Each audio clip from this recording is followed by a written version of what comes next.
السلام علیکم۔ ہائے چلن، کیسے ہیں آپ؟ کڈس ورلڈ میں آپ کا سواگت ہے۔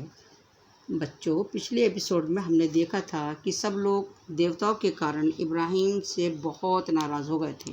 ان کے پتا نے بھی ان سے کہا کہ تم میرے گھر سے نکل جاؤ اور کبھی اپنی شکل مت دکھانا۔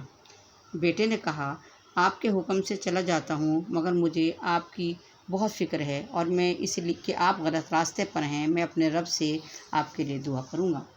نمرود تک بھی یہ خبر پہنچ چکی تھی اور اس نے ایک میٹنگ بلائی جس میں اس نے اپنے منتریوں کو، سرداروں کو اور آزر کو بھی بلایا کیونکہ وہ بڑا پجاری تھا، اور یہ طے کیا گیا کہ ابراہیم کو جلا کر مار دیا جائے۔ آگ اتنی ہو کہ وہاں اس کا نشان بھی باقی نہ رہے۔ بادشاہ نے ایک مکان بنانے کا آدیش دیا اور اس میں بہت سی لکڑیاں اکٹھی کرنے کا بھی۔ لوگ بھی جلدی جلدی لکڑیاں لا کر ڈال رہے تھے کیونکہ وہ چاہتے تھے کہ ابراہیم جلد سے جلد ختم کر دیا جائے۔ پھر ایک بہت بڑا الاؤ جلا دیا گیا۔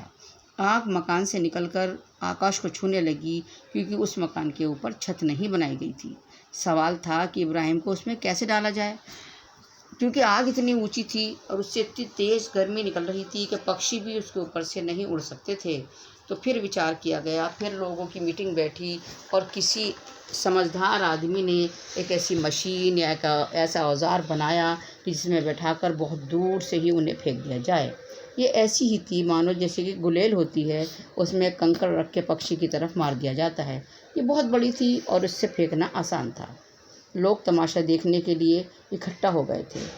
اب اس نوجوان کو لایا گیا آگ میں پھینکنے کے لیے کہ سب لوگ دیکھیں کہ اس نے جو غلطی کی تھی اس کی کیا سزا ملتی ہے اور لوگوں کو سبق مل جائے۔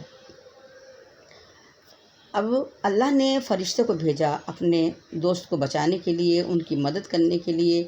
اس نے آ کر کہا کہ میں آپ کی مدد کروں، لیکن خلیل نے فرمایا کہ نہیں، یہ سزا مجھے اللہ کے لیے دی جا رہی ہے، اللہ کے نام کو لینے کی وجہ سے دی جا رہی ہے، مجھے اسی پر بھروسہ ہے، میری حفاظت کرنے والا بس وہی ہے۔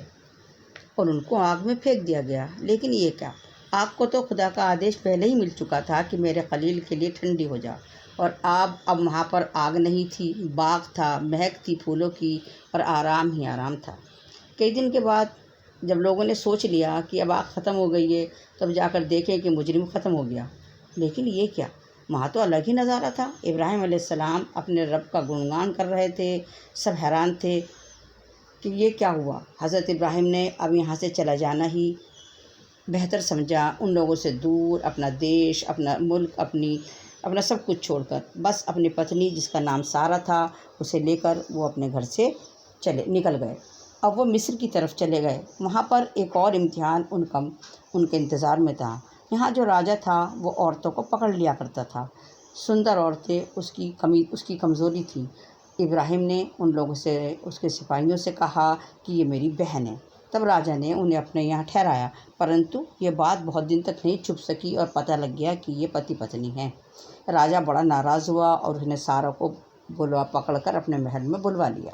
لیکن ان کی طرف بڑھنے پر اس کے ہاتھ جم گئے۔ اس نے دیکھا کہ کوئی شکتی ہے جو اسے ایسا کرنے سے روک رہی ہے، لیکن شیطان نے پھر اکسایا اور اس بار سارہ کی طرف جیسے اس نے قدم بڑھائے تو اس کا پورا شریر ہی وکلانگ ہو گیا۔ تب وہ بہت ڈر گیا اور اس نے سارہ کے آگے ہاتھ جوڑ دیے۔ سارہ نے دعا کی اللہ سے اور وہ ٹھیک ہو گیا۔ اب وہ بہت ڈر چکا تھا۔ اس نے دونوں سے معافی مانگی۔ وہ سمجھ گیا تھا کہ یہ اللہ کے نبی ہیں۔ دونوں کو بہت عزت سے اپنے گھر میں رکھا، اور پھر جب کچھ دن بعد انہوں نے جانے کی اجازت مانگی تو اس نے اپنی بیٹی تحفے کے روپ میں ان کو دے دی۔ وہ سمجھ گیا تھا کہ ان نیک لوگوں کے ساتھ رہ کر میری بیٹی بھی ان جیسی بن جائے گی۔ تو بچوں، اب ہم بھی اجازت چاہتے ہیں، پھر آپ کو بتائیں گے کہ شہزادی جس کا نام ہاجرہ تھا کیا ہوا اگلے ایپیسوڈ میں۔ ویڈیو کو شیئر کریں، لائک کریں اور چینل کو سبسکرائب بھی کریں۔ Good bye.